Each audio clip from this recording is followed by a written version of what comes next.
A gleaming corporate boardroom, 1987. The CEO of Meridian Manufacturing sits across from a young black woman in a simple blazer, her resume trembling slightly in his hands.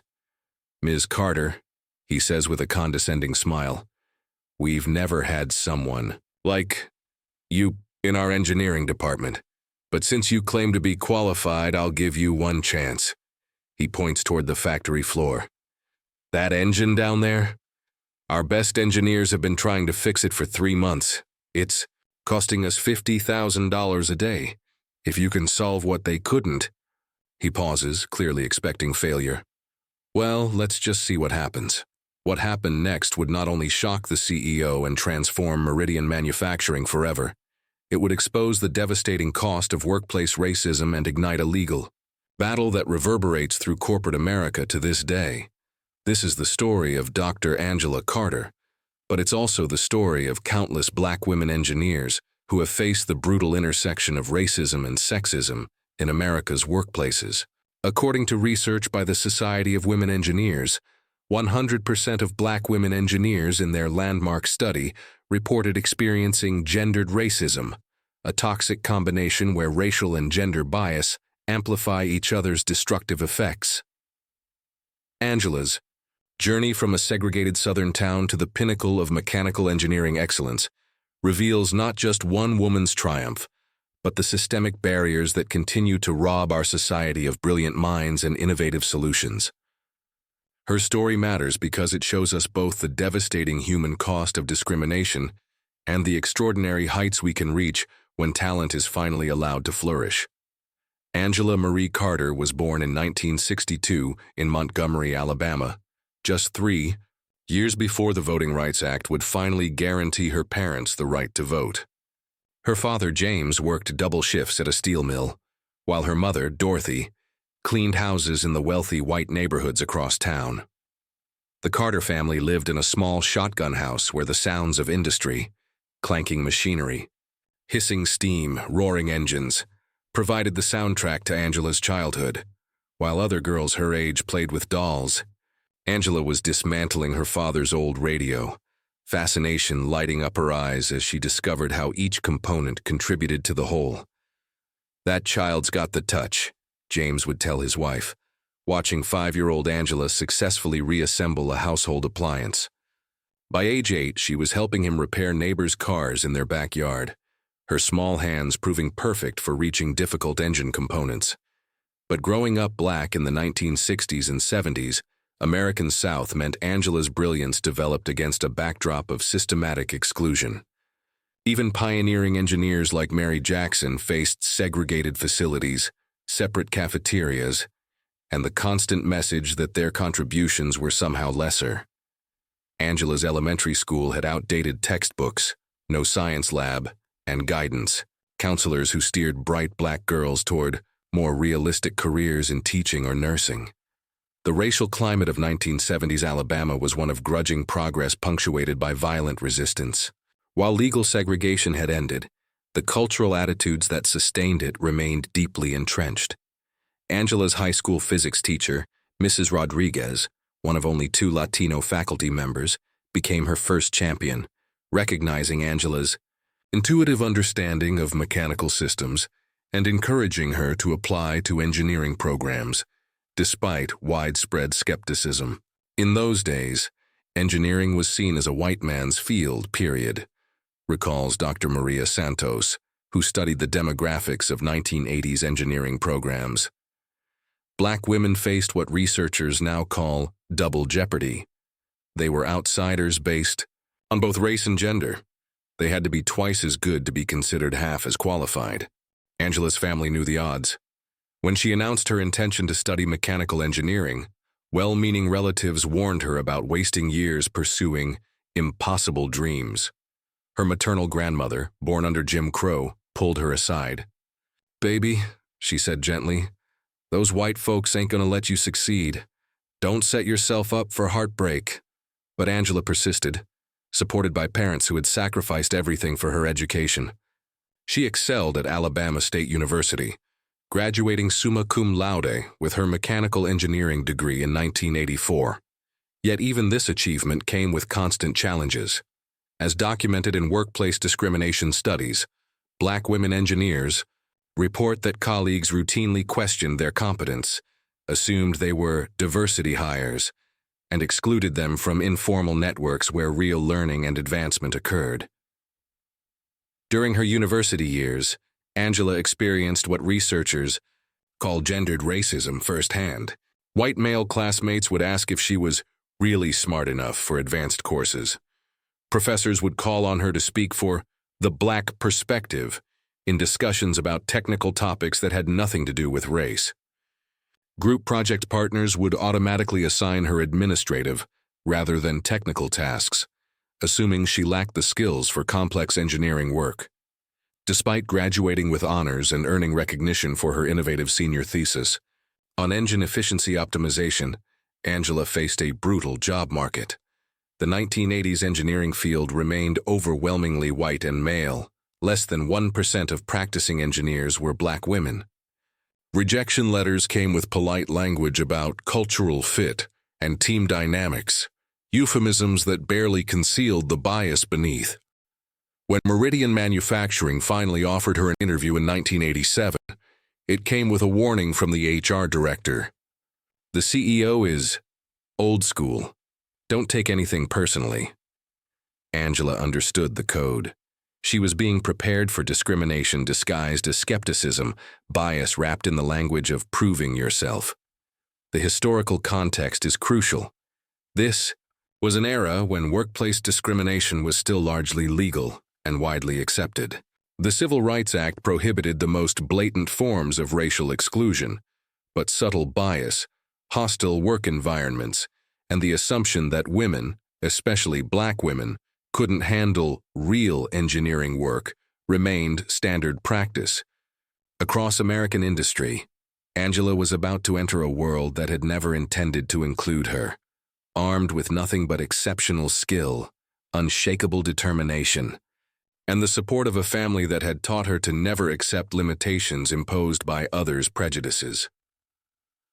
The morning of September 15, 1987, would become a watershed moment, not just for Angela Carter, but for the entire industrial engineering field. As she walked through the polished marble lobby of Meridian Manufacturing's headquarters in Detroit, Michigan, Angela carried herself with quiet confidence, despite the stares from employees who had clearly never seen someone like her in their executive spaces. Meridian Manufacturing was an automotive supplier that prided itself on precision engineering and cutting-edge innovation. Their client list included Ford, General Motors, and Chrysler, companies that demanded nothing less than perfection.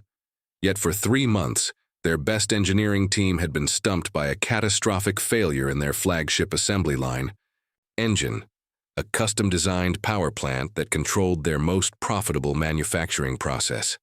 CEO Robert Meridian III, a third-generation company leader, had built his reputation on technical excellence and corporate efficiency. But the mysterious engine failure was costing his company $50,000 daily in lost production, threatening major contracts and damaging relationships with automotive giants who couldn't afford delays in their own production schedules. The engine in question was a massive industrial marvel, a 500-horsepower power plant designed to operate manufacturing equipment with microsecond precision. When functioning properly, it could maintain perfect timing across dozens of synchronized operations. But something had gone catastrophically wrong. The engine would run smoothly for hours, then suddenly develop violent vibrations that would shut down the entire assembly line. Meridian's elite engineering team, 12 white men with impressive credentials from prestigious universities, had exhausted every conventional diagnostic approach. They had replaced components, adjusted tolerances, consulted with outside experts, and run computer simulations. Nothing worked. The engine's behavior seemed to defy rational explanation, operating perfectly under test conditions but failing unpredictably during actual production runs. When Angela arrived for her interview that Tuesday morning, CEO Meridian was in crisis mode. 2 major clients had issued ultimatums: fix the engine or lose multi-million-dollar contracts. The company's reputation for reliability hung in the balance. "Ms. Carter," Meridian said, barely glancing at her resume as she sat across from him in his oak-paneled office. "I'll be frank. We've never hired someone like you for our engineering department." His tone carried the dismissive confidence of a man accustomed to being the smartest person in every room. "But we're in a bind, and HR insists we interview all qualified candidates." Angela recognized the setup immediately. This wasn't really an interview. It was a performance designed to justify a predetermined rejection. As documented in employment discrimination research, Black women engineers routinely face interviews where their competence is questioned in ways that white candidates never experience. "I'd like to think my qualifications speak for themselves," Angela replied evenly, maintaining eye contact despite Meridian's obvious skepticism. "Perhaps," he said, leaning back in his leather chair. "But credentials on paper are one thing. Real engineering is another entirely." He paused dramatically. "Tell you what. We have a little problem downstairs that has stumped our entire team. If you can solve what 12 of the best engineers in Michigan couldn't, well, that would certainly be impressive." Angela understood she was being set up to fail, but she also recognized an opportunity. "What kind of problem?" Meridian's smile was predatory. "An engine that's cost us $500,000 and counting. My team has tried everything. Replacement parts, system upgrades, complete overhauls. Nothing works." His tone suggested he was enjoying what he assumed would be her inevitable humiliation. "But please, by all means, take a look. I'm sure a fresh perspective could be enlightening."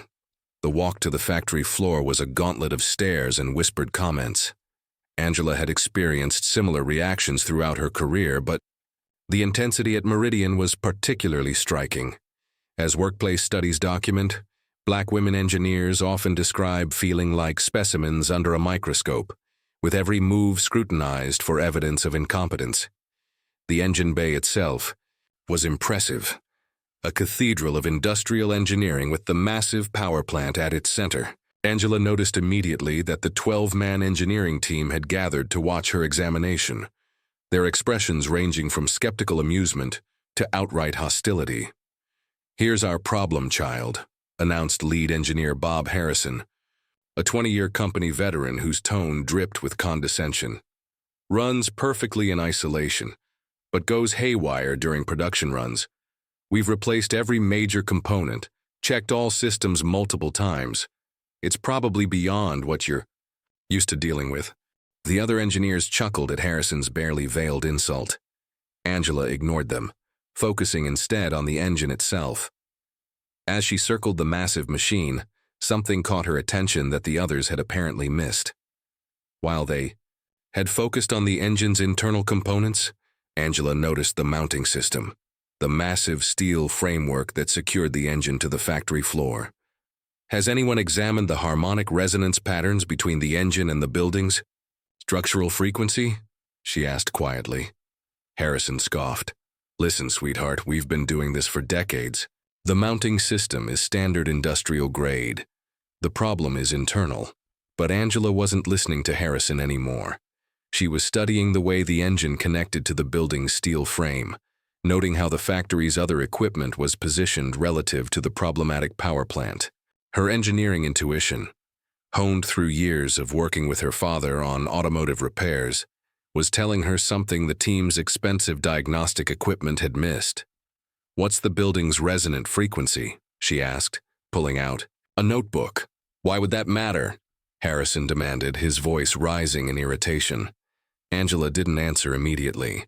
Instead, she began calculating, her pen moving rapidly across the paper as she worked through complex equations involving mechanical resonance, harmonic frequencies, and structural dynamics. The concept she was exploring was sophisticated. The idea that the engine's vibrations might be interacting with the building's natural frequency to create destructive interference patterns. After 15 minutes of intense calculation, Angela looked up.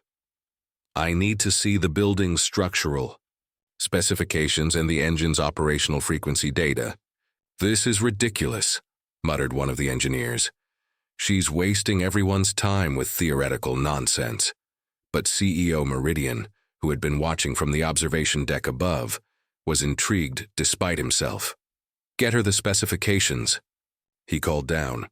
When the documents arrived, Angela spent another 30 minutes in focused analysis, cross-referencing the building's structural data with the engine's operational characteristics.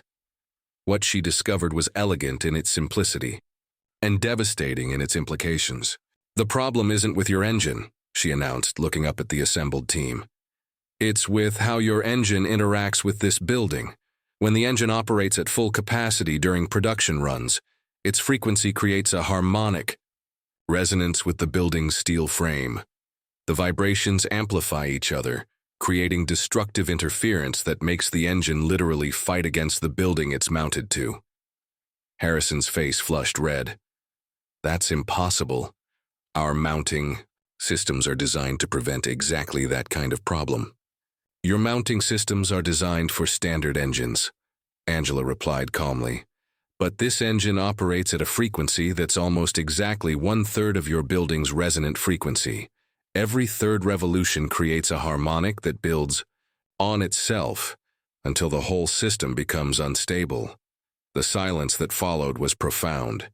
Angela had identified in 2 hours what the team had missed in 3 months of intensive investigation.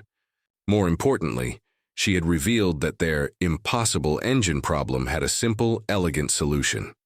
"The fix is straightforward," she continued, her voice steady despite the stunned faces around her.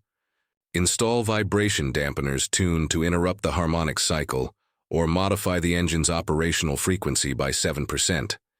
Either approach will eliminate the resonance interference." CEO Meridian stared down from the observation deck, his expression unreadable. The brilliant young black woman he had dismissed as unqualified had just solved a problem that had stumped his entire engineering department and threatened his company's survival. But Angela's triumph would soon reveal something far more shocking than her technical brilliance. It would expose the devastating cost of the prejudice that had nearly prevented her solution from being discovered at all. The immediate aftermath of Angela's breakthrough should have been celebration. Instead, it became the beginning of a systematic campaign to undermine, discredit, and ultimately destroy her career.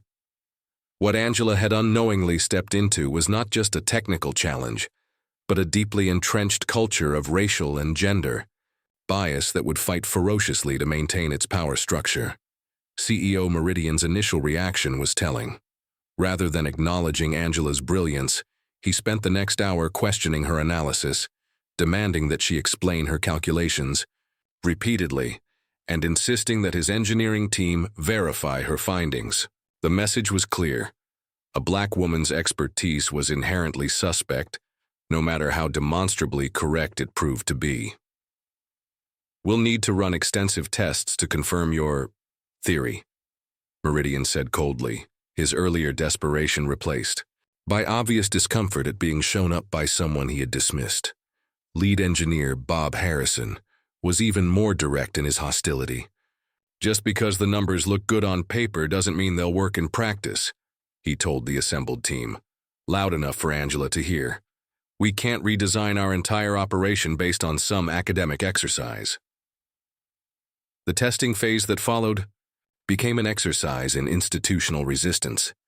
Despite Angela's precise calculations and clear recommendations, the engineering team implemented her solutions reluctantly and incorrectly. They installed vibration dampeners with the wrong specifications, claimed the modifications were too expensive, and repeatedly suggested that alternative approaches might be more practical. When Angela pointed out that the dampeners needed to be tuned to specific frequencies she had calculated, Harrison dismissed her concerns. "We've been installing dampeners for 20 years, he said. "I think we know what we're doing." But the improperly installed dampeners failed within a week, and Harrison used the failure as evidence that Angela's analysis had been wrong. "See," he told Meridian, "I told you this academic stuff doesn't work in the real world." Angela found herself in an impossible position. Her solution was mathematically sound and practically viable, but the team responsible for implementing it was actively sabotaging her recommendations, while publicly blaming her for their failures. This pattern of resistance reflects what workplace discrimination researchers have identified as a common experience for Black women engineers, having their expertise questioned, their recommendations undermined, and their failures magnified. While their successes are minimized or attributed to others, the psychological toll was enormous. Angela began experiencing what researchers call race-related stress, chronic anxiety, sleep disturbances, and a constant state of hypervigilance that comes from working in hostile environments. She found herself second-guessing every decision, over-preparing for every meeting, and carefully moderating her responses to avoid being labeled as angry or difficult. "I started documenting everything," Angela recalled years later. "Every conversation, every email, every meeting where my recommendations were ignored or misrepresented. I knew I was being set up to fail, and I needed evidence." Her documentation proved prescient. Within 3 weeks of her initial breakthrough, rumors began circulating that Angela had somehow misrepresented her qualifications, that her university transcripts were questionable, and that her hiring had been a diversity mistake. These whisper campaigns, according to workplace discrimination studies, are classic tools used to discredit high-achieving Black professionals. The situation escalated when Harrison submitted a formal report to CEO Meridian claiming that Angela's recommendations had been technically unsound and had cost the company additional downtime and repair expenses. The report conveniently omitted any mention of how her recommendations had been altered during implementation. "Based on recent performance issues with our newest engineering hire," Harrison wrote, "I recommend we reconsider our hiring practices and focus on candidates with more practical experience." Angela learned about the report through a sympathetic secretary who slipped her a copy. Reading Harrison's deliberate distortions of her work was devastating, but it also crystallized her understanding of what she was really fighting against. This wasn't about engineering competence. It was about an entrenched system that would rather fail than acknowledge that a Black woman might be more capable than the white men it had always privileged. Her response was strategic and carefully planned. Angela spent her evenings and weekends preparing a comprehensive technical analysis that documented exactly how her original recommendations had been altered, why those alterations had caused the failures, and how proper implementation would solve the engine problem permanently. She included detailed frequency calculations, structural analysis diagrams, and cost-benefit projections that demonstrated both the technical superiority and economic value of her approach. But Angela also knew that technical excellence alone wouldn't be enough. She began reaching out to external allies, former professors, professional engineering associations, and civil rights organizations that had begun focusing on workplace discrimination in technical fields.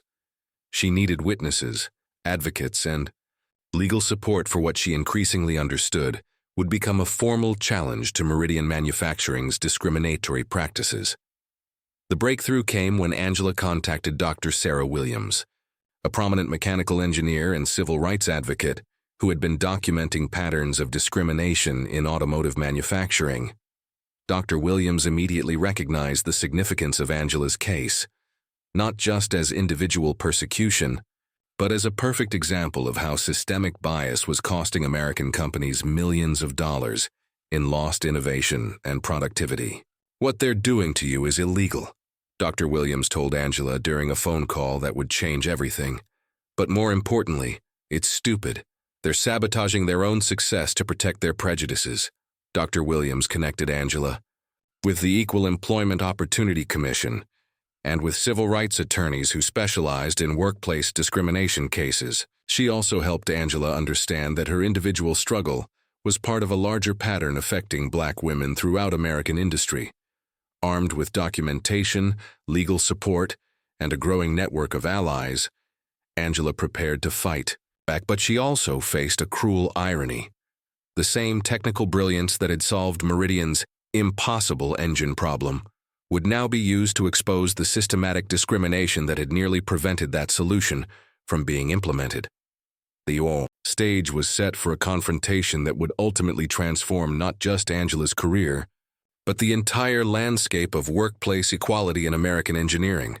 The turning point came on October 23, 1987, during what was supposed to be Angela's termination meeting. CEO Meridian had called her to his office, armed with Bob Harrison's report and confident that he could quietly dismiss the woman who had become an embarrassing complication to his company's operations. "Ms. Carter," Meridian began, his tone carefully neutral, "I'm afraid things aren't working out as we had hoped. Your approach to our engine problem has proven problematic.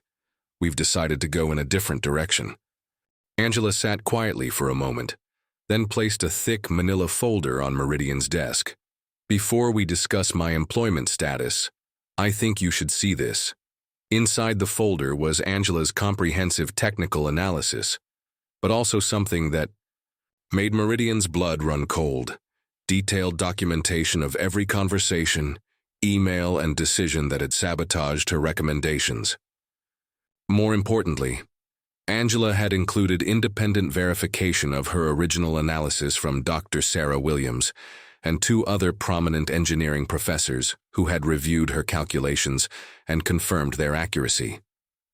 "Your lead engineer deliberately installed vibration dampeners with incorrect specifications," Angela said calmly, opening to a page showing side-by-side comparisons of her recommendations versus what had actually been implemented. "He used dampeners rated for 60 Hz frequencies when my calculations clearly specified 45 Hz units. The failure was guaranteed." Meridian's face grew pale as he flipped through page after page of evidence. Angela had documented not just the IT technical sabotage but also the racist comments, the deliberate exclusion from team meetings, and the systematic campaign to discredit her work. "Furthermore," Angela continued, "I've had my analysis independently verified. Dr. Williams from MIT, Professor Rodriguez from Stanford, and Dr. Chen from the University of Michigan have all confirmed that my original recommendations were not only correct, but represent some of the most sophisticated harmonic analysis they've seen in industrial applications." But Angela wasn't finished. "I've also calculated the cost of your team's resistance to my solution. 3 months of continued downtime at $50,000 per day, additional repair costs from the incorrectly installed dampeners, lost contracts from Ford and GM due to delivery delays. The total comes to approximately $7.2 million in damages that could have been prevented if my recommendations had been properly implemented in September." The silence in the room was deafening. Meridian realized that he was no longer dealing with a young engineer he could dismiss. He was facing a brilliant strategist who had built an ironclad case against his company's discriminatory practices. "There's more," Angela said, pulling out another document. "I filed a formal complaint with the Equal Employment Opportunity Commission documenting the hostile work environment, discriminatory treatment, and deliberate sabotage of my professional contributions. I've also been in contact with attorneys who specialize in workplace discrimination cases." Meridian's hand shook slightly as he read through the EEOC complaint. The legal implications were staggering, not just potential financial penalties, but the kind of public scrutiny that could destroy a company's reputation and relationships with major clients. "What exactly are you asking for?" Meridian asked. His earlier confidence completely evaporated. Angela's response was measured and strategic. "I want my recommendations properly implemented with my oversight. I want a formal apology and public acknowledgement of my contribution to solving your engine problem. I want Bob Harrison and any other team members who participated in sabotaging my work to be disciplined. And I want a commitment to meaningful changes in your hiring and promotion practices." But the real shock came when Angela pulled out her final document, a detailed proposal for expanding her harmonic analysis techniques to other equipment throughout Meridian's manufacturing facility. Her preliminary assessment suggested potential efficiency improvements that could save the company millions of dollars annually. "I also want to be promoted to senior engineering consultant with authority to implement plant-wide efficiency improvements," Angela said. "My analysis indicates that similar harmonic interference issues exist throughout your facility. Fixing them could increase your overall productivity by 15–20%. Meridian stared at the young woman across from his desk with a mixture of fear, respect, and dawning realization. He had tried to humiliate someone he considered unqualified, only to discover that she was more capable than anyone on his existing team. His prejudice had nearly cost him millions of dollars and was about to cost him much more in legal consequences. The phone call he made that afternoon to his legal team confirmed his worst fears. Angela's case was bulletproof. Her documentation was devastating, and the potential damages, both financial and reputational, were enormous. More importantly, several major automotive companies had begun asking pointed questions about Meridian's employment practices after word of the discrimination began circulating through industry networks. Within a week, Meridian Manufacturing announced a comprehensive settlement with Angela Carter. But more than just resolving a legal dispute, the settlement represented a fundamental shift in how the company, and eventually the entire industry, would approach diversity, innovation, and the devastating cost of discrimination. The transformation at Meridian Manufacturing was swift and comprehensive. Within 30 days of Angela's confrontation with CEO Meridian, the company had not only properly implemented her original engine solution, but it also launched a plant-wide efficiency analysis based on her harmonic interference techniques. The results were spectacular. The impossible engine problem was solved permanently, saving the company $50,000 in daily downtime costs. But Angela's broader analysis revealed harmonic interference issues throughout the facility that had been costing Meridian Manufacturing approximately $3 million annually in reduced efficiency. Her solutions, properly implemented this time, increased overall plant productivity by 18% within 6 months. Bob Harrison was quietly transferred to a different division with a formal reprimand in his personnel file. 3 other engineers who had participated in sabotaging Angela's work received mandatory diversity training and formal warnings. The engineering department's hiring and promotion practices were completely overhauled, with external oversight, to ensure compliance with anti-discrimination laws. Angela Carter was promoted to senior engineering consultant with a substantial salary increase and authority to lead the company's new efficiency innovation division. Her first major initiative was establishing mentorship programs connecting experienced engineers with new hires from underrepresented backgrounds, ensuring that no one else would face the isolation and sabotage she had experienced. The financial impact was transformative. Meridian Manufacturing's improved efficiency and enhanced reputation for innovation led to new contracts worth over $50 million. The company became a case study in how embracing diversity could drive bottom-line results, with CEO Meridian eventually speaking at industry conferences about the Angela Carter transformation. But the impact extended far beyond one company. Angela's case became a landmark in workplace discrimination law, referenced in dozens of subsequent cases involving technical professionals.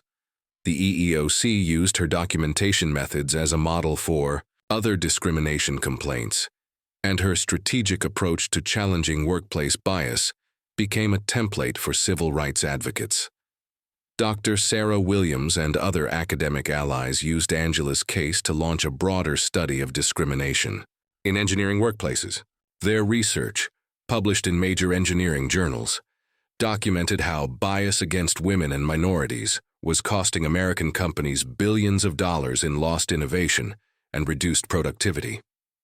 The study became required reading in engineering, ethics courses, and corporate diversity training programs. Angela's technical innovations also had lasting impact. Her harmonic analysis techniques were adopted by other manufacturing companies, leading to efficiency improvements across the automotive industry. She eventually founded her own consulting firm specializing in industrial harmonic analysis, building a multi-million-dollar business while helping dozens of companies solve similar, impossible engineering problems. The personal cost, however, was significant.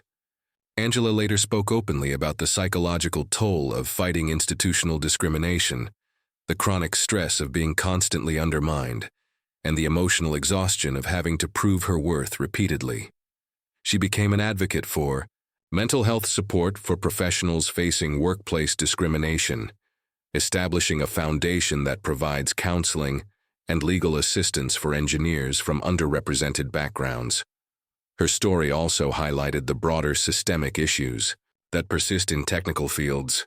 While Meridian Manufacturing transformed its practices, studies show that Black women engineers continue to face higher rates of workplace discrimination, pay gaps, and exclusion from advancement opportunities.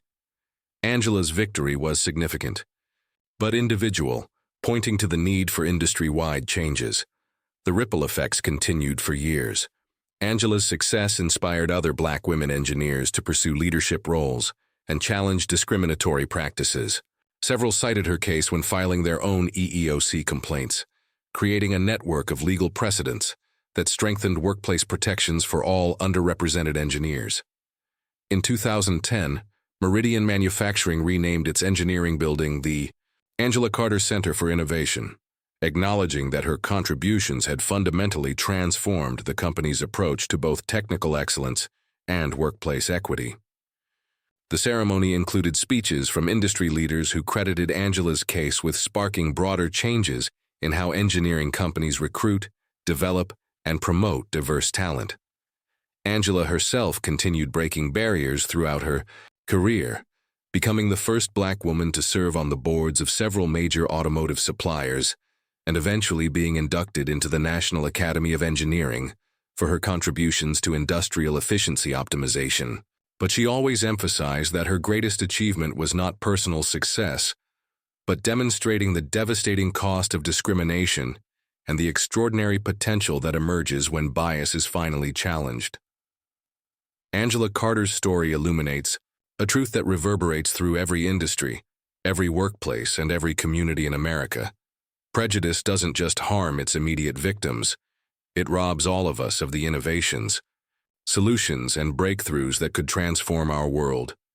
When CEO Meridian dismissed Angela as unqualified, his bias nearly cost his company millions of dollars and damaged relationships with major clients. When Bob Harrison sabotaged her recommendations, his prejudice perpetuated an impossible problem that had straightforward solutions. When the engineering team excluded her from their networks and undermined her contributions, their discrimination denied them access to the very expertise they desperately needed.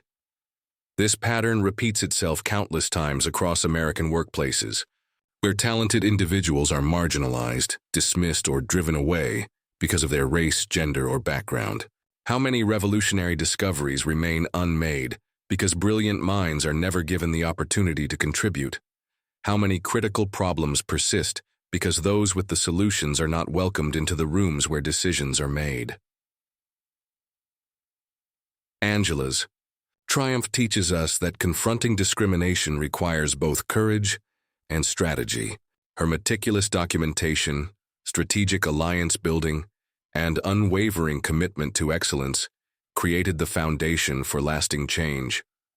But her story also reminds us that individual victories, while important, cannot solve systemic problems that require collective action and institutional transformation.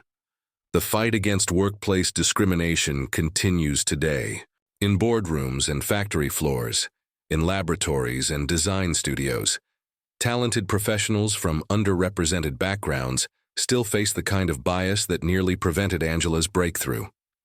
Their struggles matter not just because discrimination is morally wrong, but because our collective prosperity depends on unleashing the full potential of all our citizens. Angela Carter dared a skeptical CEO to test her abilities, then shocked him by proving that excellence knows no racial or gender boundaries. Her legacy challenges us to examine our own biases, champion inclusive workplaces, and never let prejudice stand between our communities and the brilliant solutions they desperately need. The question isn't whether we can afford to embrace diversity, it's whether we can afford not to.